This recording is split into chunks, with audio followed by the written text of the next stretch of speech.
Yego ngo iyi transfer imaze igihe ariko mu cyumweru gitaha igomba kurangira hagati y'ikipe n'umukinnyi. Ndabasuje cyane uyu ni Dako umuhondo mw'ikimere kiri muri bombe. Diamond y'agaciro football is always my life na Dako na ruhago. Iyi ni Dako Sport Show ndagira ngo nkushimire wowe umaze kudukurikirana iteka ryose wakanda subscribe nawe utarayikora ariko ukabukunda ibyo dukora genda kandi subscribe uyisharinga kuri bagenzi bawe ku nshuti zawe. Ikindi ukore comment unsubize kino kibazo hagati ya Mosara hagati ya Bukayo Saka ninde mu winga uca iburyo uzi gutsinda cyangwa uzi gukina neza kurusha undi. Mumaze kubimenyera rero ni transferi igura n'igurisha hano ku mugani w'Uburayi n'amakuru menshi cyane ni big deal ni big transfer umunsi uremereye amasaha meza uremere umunsi ku munsi ugenda bihinduka ariko uko byagenda kose hano muri Upon kuri Dako Sport Show tugomba kujya tugenda tubahereza amakuru meza. Uyu munsi tugiye kuganira ku kirere tugiye kuganira kuri Benjamin Sesko ndetse na Victor Gyökeres tugiye kuganira kuri Fran Wirtz ndetse n'ikipe ya Liverpool tugiye kuganira kuri MBU ndetse na Manchester United tugiye kuganira kuri Ryan Cherki Atirnori mu ikipe ya Manchester City abatoza bamwe barinjira abandi bagasohoka ni inkuru z'incamugongo ndetse n'izishimishije ariko ikintu baza kubabwira kano kanya mbere na mbere nubwo waba umurikiranye ariko maze iminsi ubona ko ndimo mushishikariza kujya kwiga ikidage. Nyarukira Sonatibe ni kuri etage in Indie House barakwigisha ikidage baragujyana mu Budage kujya kubayo cyangwa kujya gukorerayo. Ikindi kandi uraza kumenya Igifaransa cyangwa Icyongereza.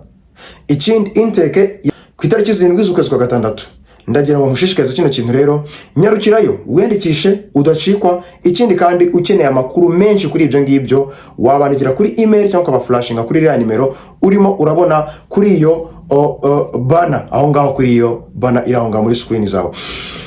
Ni inkuru nyinshi cyane ni umunsi ukomeye cyane tugiye gutangira kuri kano ga tips kadanje umutoza Ange Postecoglou Tottenham yamaze kumwirukana. Daniel Levy ntabwo yitaye kuba Ange Postecoglou yarabahaye igikombe cya Europa League. Ange Postecoglou yarabasubije mu mikino y'Uburayi muri Champions League umwaka utabazayikina.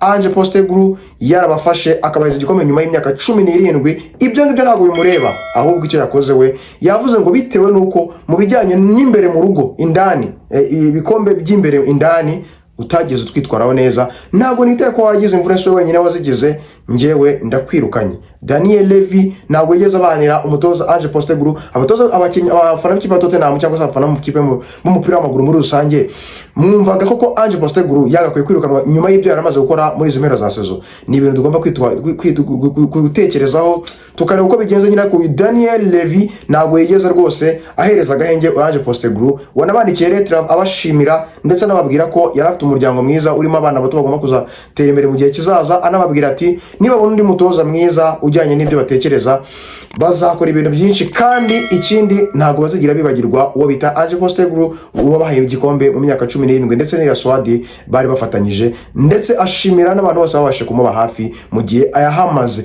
Uwo ni Ange Postecoglou mu ikipe ya Tottenham wirukanywe ariko nago yagize season nziza by'imbere mu rugo ko yabaye umwanya wa 17 muri shampiyona y'Ubwongereza gusa yabahaye amatike yo kujya mu gikombe cya Champions League abahereza Europa League ndetse abajyana no mu irushanwa rya Champions League umwaka utaha 2025-2026 ariko ntibyamusigaje mu ikipe ya Tottenham. Uwo ni Ange Postecoglou kwirwanwa mu ikipe ya Tottenham. Inter Milan yamaze kubona umutoza mushyashya nyuma yuko Inzaghi Simone agiye muri El Hilal kuri $26 imyaka 2.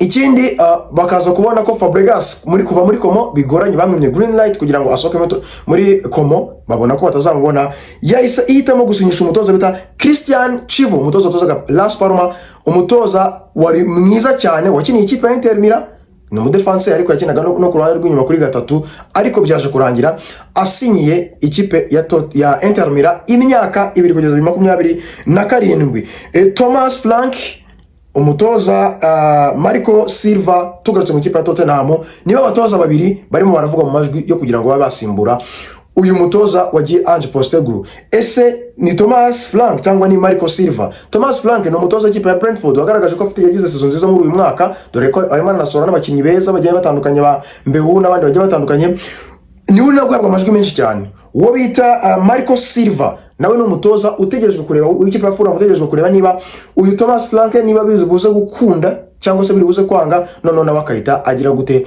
avugwa ko yakinjira mu ikipe ya Tottenham nyuma yuko transfer ya Thomas Frank yaba yanze. Marco Silva niwe ari kubarwamo abatoza nabo bazajyamo gusa na Inzaghi Simone yari muri abatoza mbere yuko ikipe ya Real mu kubitara amafaranga byari bijyanye nuko Tottenham yabonaga ura mushara itabasha kukavaringa. Reka tuva muri izo bonus cyangwa se izo tips twigire muri transfer ziremereye hano cyane ku mugabane w'Uburayi.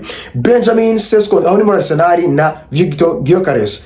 Ibiganiro na Benjamin Sesko aba agenti be ikipe ya Leipzig ndetse na ubwe ku giti cye ndetse na Arsenal bigeze kure. Muri iki cyumweru gishize nababwiye ko barimo baraganira cyane, bari kuganira bavugana cyane bita ku bintu byabyo byose, bareba ukuntu bamugura, bareba ukuntu baza bamuhemba, bareba ibyo byose uko byashoboka. Benjamin Sesko rero niwe prioritaire kano kanya kugeza isa mu ikipe ya Arsenal. Arteta ari kwifuza, bamaze kwemeranya ko Andreas Berta bamaze kwemenya ko bagomba kugura Benjamin Sesko kuva mu ikipe ya Leipzig mu myaka 22. Uyu mukinnyi rero birimo biravuga ko kuwa mbere muri weekend nta kintu kigomba kubaho, nta kintu kigomba guhapeninga kuko ibiganiro bagiranye nta kintu byata nyine ntabwo byeze bitanga umusaruro ku rwego rugaragara ku buryo hari ikintu cyatagisohokamo. Ariko bivuga ko kuwa mbere kugeza kuwa gatatu cyangwa kuwa kane hari ikintu kigomba kuza cyahapeninze muri transfer ya Benjamin Sesko. Ariko nubwo Benjamin Sesko uri hejuru cyane uwo bita Victor Gyökeres nawe aracyari ku rutonde rw'ikipe ya Arsenal, ariko ntabwo ari bafokasinzeho cyane, ntabwo ari bari kureba cyane, ntabwo bigeze bamwohereza approach, ntabwo bigeze bamuvugisha. Gusa byavuzwe ko nari kuri short list y'abakinnyi ya Arsenal ishaka kumwataka. Arsenal iri serious, irashaka kumwataka, irashaka n'umukinnyi ku ruhande rw'iburyo aho imbona bakiri kuvuga bari gushaka no gutekereza kuri Rodrigo mu ikipe ya Real nubwo Alonso yavuze ko amukeneye muri project.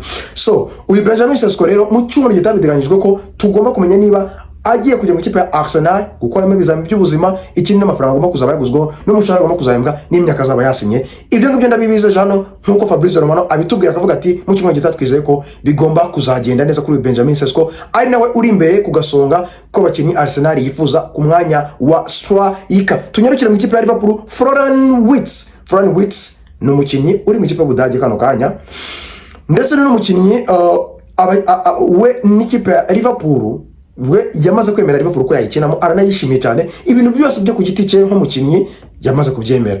Ariko ikipe ya Bayer Leverkusen ku mafaranga yo kumugura mu gihe gishize nababwiye ko Bayer Leverkusen yasabye miliyoni 140 isaba n'umukinnyi wo kongeraho bikaba swap bavugaga Elliot.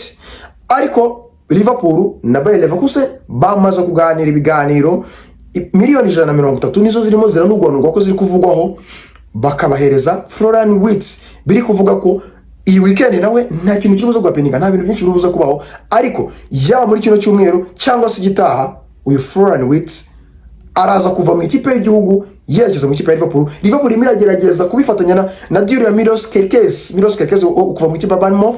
We bamaze kuganira n'umukinnyi nawe yaremeye ibintu byose muri rusange, bari kuganira ku bijyanye n'amadetaye mato amasezerano, imyaka azamara, amadons azazaho n'utundi tuntu duto detaye. Ikindi ibizami by'ubuzima byo ni muri kiriya cyumweru kuri Milos Kerkez kujya mu ikipe ya Liverpool nimero 3 mushyashya ugomba kuzaza kureba ko yafasha hariya kuri ruhande rwa 3 aho uriya mukinnyi uhakina asa nk'ashaje.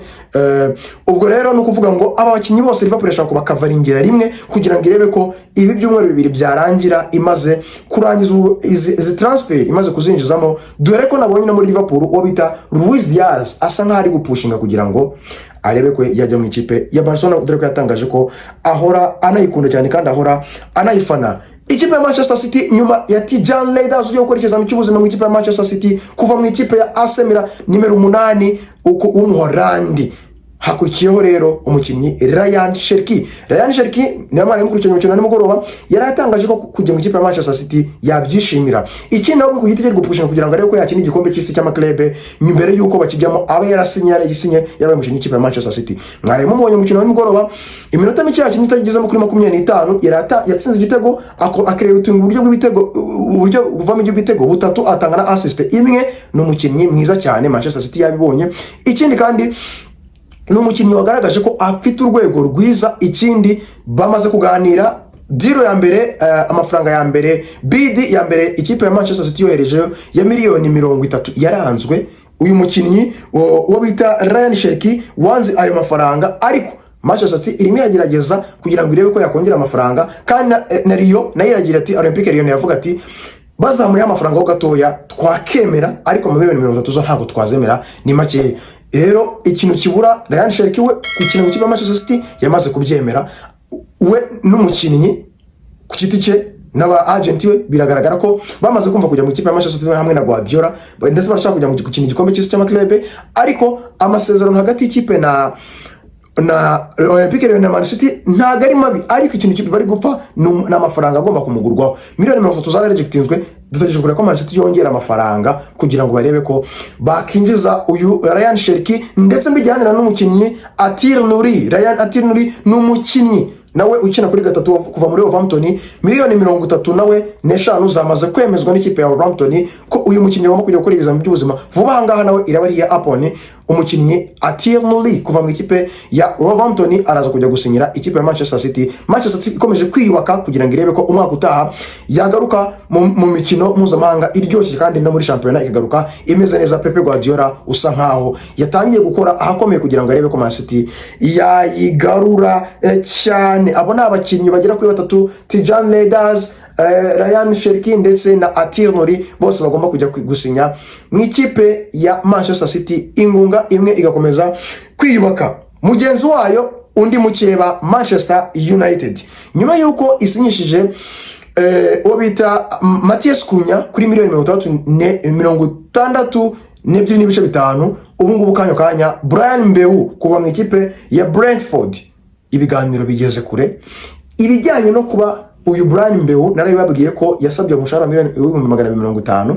Manchester United bakabyemeranya, ahubwo ikintu kibura ni ukuba uyu Bryan Mbeu nk'umukinnyi w'ikipe ya Manchester wa Brentford yifuza kujya mu ikipe ya Manchester United. Yanabitangaje ati ngewe projet za Manchester United nazijyamo, ariko ikintu kirimo kirabura. Uyu mukinnyi w'ikipe ya Brentford, ikipe ya Brentford iragira ati aya mafaranga mwe muratanga miliyoni 45, mwari mwatanze bid ntago twayemera, ni makeya, muzamure twe turashaka miliyoni 70. Miliyoni 70 n'amafaranga menshi cyane, ariko Manchester United mu kanya gashize yongeye kofaringa bid ya miliyoni 60. Ndatekereza ko Manchester United noneho iri serious cyane, iri serious byatari, kubera ko igeze mu giciro no Brentford yakumva yakifuza. Aho ngaho baraza kuganira. Ikintu gisigaye rero, Brentford iraza kwakira iyo bid cyangwa iraza gukanira gume kuri miliyoni 70. Gusa icyo ntekereza cyo nuko nayo mu cyumweru gitaha ishobora kuza kuba yarangiye. Manchester United yabaye serious, nabonye atangiye no kongera kwinjira no muri deal ya Victor Gyökeres nyuma yuko Arsenal igaragaje ko iri kwirukanka kuri Benjamin Sesko. Uyu rero Bryan Mbeu ni umukinnyi wifuza kujya mu kipe ya Manchester United, nta kindi gikurikiraho n'umushahara baramwemereye. Igisigaye iyi bid ya miliyoni 70 Manchester itanga cyangwa miliyoni 30 yazamuye baraza kuzemera. Ndabashimiye cyane rero, iragara makuru agomba kubagezaho kano kanya. Imana ikomeze kubarinda. Ndabibutsa ko n'umuhondo mw'igimere muri bombe Diamond y'agaciro. Football is always my life. Ndakwibutsa gukora subscribe, ndakwibutsa gukora share, ikindi kandi ndakwibutsa gukora comment utubwira icyo wifuza ko twabagezaho cyangwa uduha inyunganizi. Imana ikomeze kubarinda. Nkibutsa ko ni Dako Sport Show ikomeza kubahereza amakuru meza, nta Dako nta ruhago. Ndabashimiye cyane, bye bye, ciao ciao.